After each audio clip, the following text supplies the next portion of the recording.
There was a cop back there. I didn't think he'd appreciate me videotaping, but see the accumulation, kind of see it on the road up ahead.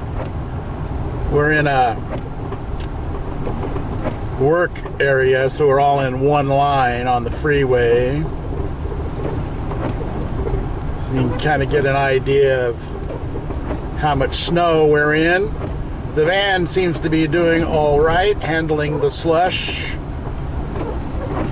Makes me glad to have very good tires, but I'd still want to get out of this as quickly as I can.